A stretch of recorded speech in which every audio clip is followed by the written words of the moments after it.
Olá, pessoal. Meu nome é Ana Caroline Moreira Mendes, eu sou doutoranda em Física.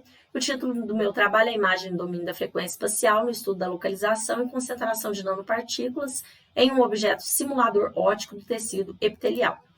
Esse trabalho divide-se em introdução, materiais e métodos, resultados, discussões e conclusões.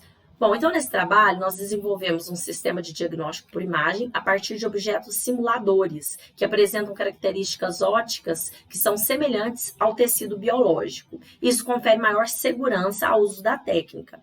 A técnica utilizada é a imagem do domínio da frequência espacial, SFDI, que é utilizada para caracterizar o objeto simulador que contém nanopartículas de fitocianina de zinco. Esse método ele baseia-se na refletância para medir e mapear os coeficientes de absorção e espalhamento óptico, tanto em tecidos quanto em objetos simuladores, em uma base pixel por pixel. E uma grande vantagem dessa técnica é que ela permite a investigação e a aplicação na profundidade do tecido epitelial, o que possibilita, então, o desenvolvimento de tomografia óptica. O objetivo desse trabalho, então, é obter uma relação que forneça a localização e concentração das nanopartículas em um meio de simulação do tecido epitelial a partir do coeficiente de absorção. Materiais e métodos. Falando, então, sobre a técnica do FCFDI, ela possibilita obter a absorção e o espalhamento a partir da modulação espacial da luz em um objeto simulador opticamente difuso, que é usado como referência. Nós temos aqui na figura 1 o aparato experimental da técnica SFDI.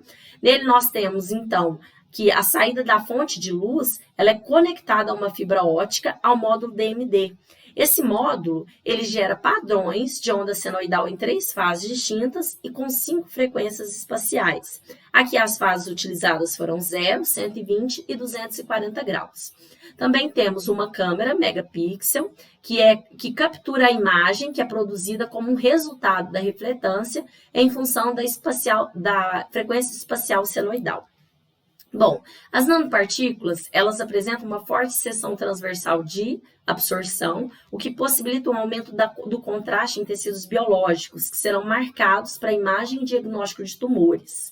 Para um tratamento terapêutico em vivo eficaz, então é necessário com que nós conheçamos a localização e a profundidade das partículas. Por isso, o SFDI, que é uma metodologia inovadora, ela permite medir a distribuição espacial das nanopartículas no tecido, a partir de mapas de absorção óptica dessas nanopartículas que são localizadas em profundidades diferentes. O objeto aqui de estudo, então, são os objetos simuladores de silicone, cuja base para a preparação da matriz foi feita a partir de polidimetiloxiloxano. Também utilizamos a fitocianina de zinco como meio absorvedor e o dióxido de titânio como meio espalhador.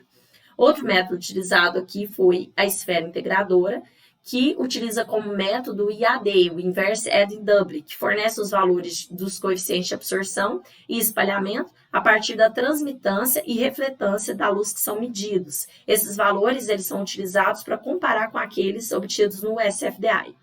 Posteriormente, nós fizemos a aquisição das imagens moduladas a partir do LabVIEW e o processamento através do MATLAB. Nós utilizamos 5 filtros com comprimentos de onda que vão de 450 a 650 nanômetros e pelo menos uma frequência espacial.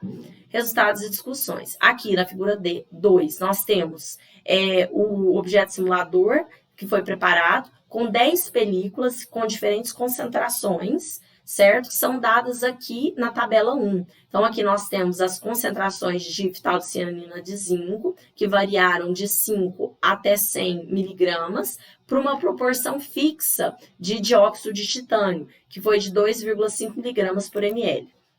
A tabela 2 e a tabela 3, ela nos fornece os valores dos coeficientes de absorção para as diferentes concentrações das películas, sendo que a tabela 2 ela fornece esses valores para as medidas feitas no SFDI e a tabela 3 para os valores obtidos na esfera integradora. A figura 3 mostra o processamento da imagem, onde nós utilizamos aqui 2 métodos, que é a lookup table e a difusão, onde a difusão ela foi utilizada para obter os coeficientes de absorção e espalhamento. Nós observamos aqui que para 457 nanômetros é baixa a absorção e espalhamento da luz. Já para 650, nós observamos um alto contraste aqui na imagem, mostrando então que a absorção e o espalhamento são altos. Já a figura 4, ela nos fornece uma relação dos valores que são obtidos na esfera integradora e no SFDI. Nesse gráfico, então, nós chamamos de MIA e S os valores esperados da absorção, que são aqueles obtidos na esfera integradora, e MIA são os valores da absorção medidos pelo SFDI. Bom, o coeficiente de absorção esperado, ele aumenta com o aumento da concentração das partículas, que é dado, então, que MIA e S é igual a uma constante vezes a concentração.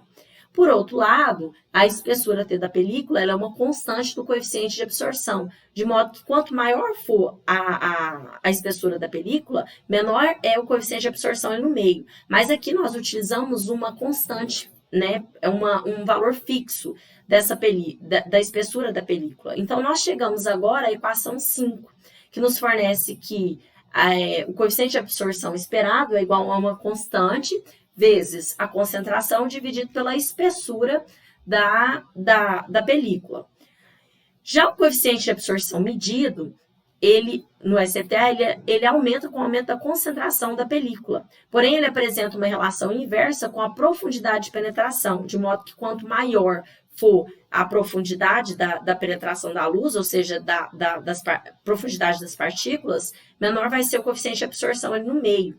Nesse caso, então, a luz, ao penetrar, ela vai penetrar ali o objeto simulador, atravessando uma espessura T da película, mais uma distância delta. Então, nós chegamos à equação 6, onde nós temos aqui um valor adicional da profundidade delta.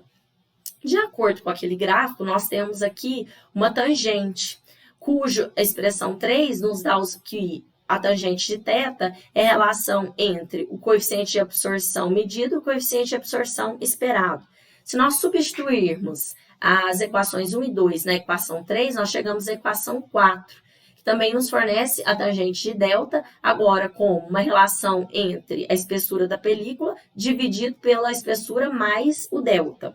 Por outro lado, quando nós igualamos aqui a expressão 3 e 4, nós chegamos à equação 5, que nos fornece agora, então, uma relação de comparação do coeficiente de absorção medido e o coeficiente de absorção esperado. A partir dessa equação 5, nós podemos extrair que, para valores de delta que vão a zero, ou seja, quando a película está na superfície do objeto simulador, o coeficiente de absorção medido é igual ao esperado, ou seja, o θ é igual a 45 graus. Já para valores de profundidade que vão ao infinito, ou seja, cada vez maiores, nós temos um coeficiente de absorção que vai a zero. A partir da equação 4, nós simulamos valores a partir do ângulo θ, variando esse ângulo, nós simulamos aqui encontrando valores da profundidade das partículas. Então, a partir desses valores da tabela 4, nós temos aqui o gráfico da figura 5, que mais uma vez relaciona esses coeficientes de absorção. Nós, então, observamos aqui que para um coeficiente de absorção esperado, fixo, nós temos que, quanto maior for a profundidade das partículas no meio, menor será o coeficiente de absorção medido. Como conclusões, nós temos que o SFDI é eficiente para a obtenção dos parâmetros ópticos em objetos simuladores, com diferentes profundidades das partículas. As variações das concentrações nas películas possibilitou encontrar os parâmetros de absorção e espalhamento reduzido, tanto no SFDI quanto na esfera integradora. Nós encontramos uma expressão que relaciona a absorção e a profundidade das partículas. Além disso, quanto maior for a profundidade das partículas, menor será o coeficiente de absorção no meio. E os resultados fornecem base para futuras aplicações em vivo e o desenvolvimento de tomografia óptica utilizando o SFDI. Aqui estão algumas das minhas referências e obrigado pela atenção.